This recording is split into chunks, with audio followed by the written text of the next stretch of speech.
अस्सलामु अलैकुम वरहमतुल्लाहि वबरकातुहू।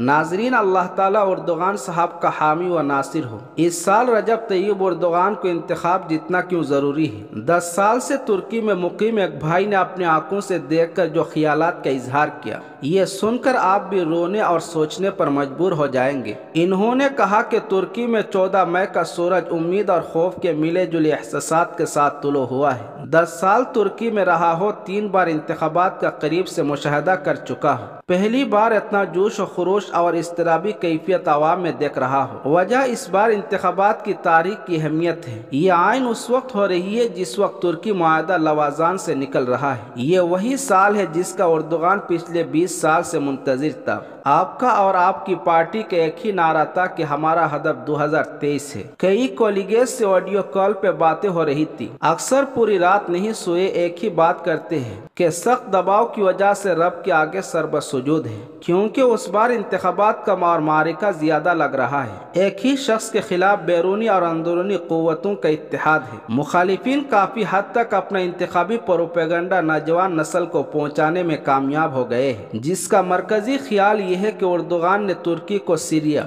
फिलिस्तीन, अफगानिस्तान, पाकिस्तान, हिंदुस्तान, बांग्लादेश, मिस्र, अफ्रीका और बर्मा के लोगों की पनाहगाह बनाया है। इनको हर किस्म की सहूलियात और नौकरियां देकर तुर्क नौजवान नस्ल का मुस्तकबिल खतरे में डाला है। यही वजह है कि तुर्किया में काफी हद तक अजनबियों के साथ इम्तियाजी सलूक अवामी और इनफरादी सतह पर शुरू हुआ है, जिसका तजर्बा खुद कई बार कर चुका हूँ। आखिरी दिनों में यूनिवर्सिटी के अंदर मुझे मेरे कुछ बुनियादी हुकूक और सहूलियात से इसलिए महरूम रखा गया था कि आप अजनबी हैं। मुखालिफिन का टारगेट तुर्किया की वही नौजवान नस्ल है जो इस साल अपना वोट इस्तेमाल करेगी, जिनमें 95% वही बच्चे हैं जो तकरीबन उर्दुगान के 21 साल दौरे हुकूमत में पैदा हुए और पढ़े पले हैं। वह तब्दीली के ख्वाहिशमंद हैं, क्योंकि इन्होंने किसी और की हुकूमत देखी ही नहीं। इन्होंने सिर्फ सुना है कि यहाँ कुरान सीखने और आज़ान देने पर पाबंदी थी। जब पहली बार मस्जिद के मीनारों से अल्लाह अकबर की सदाएं बुलंद हुई तो अवाम और मुअज्जिन के रोने की वजह से किसी ने बाकी आज़ान सुनी ही नहीं।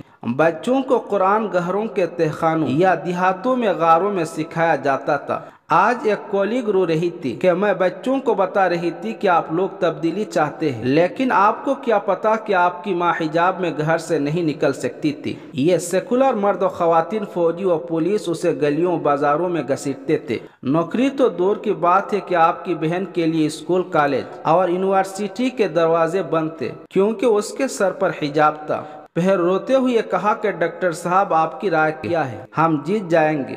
मैंने अपने आंसू पोंछते हुए कहा कि आज ही ख्वाब देखा है कि उर्दुगान के साथ एक गेस्ट हाउस में बैठा हूँ और वो खुद फर्नीचर और दीवारों पर पड़ा गंद साफ कर रहा था। मुझसे रहा नहीं गया और मैं भी हाथ बटाने में मसरूफ हुआ। लग तो यही रहा है कि इंशाअल्लाह आज सब की सफाई करेगा, लेकिन फिर भी दुआगो है कि मजलूमों, यतीमों और बेवाओं की उस तवाना आवाज और मददगार को फतेह मुबीन से नवाजे, आमीन।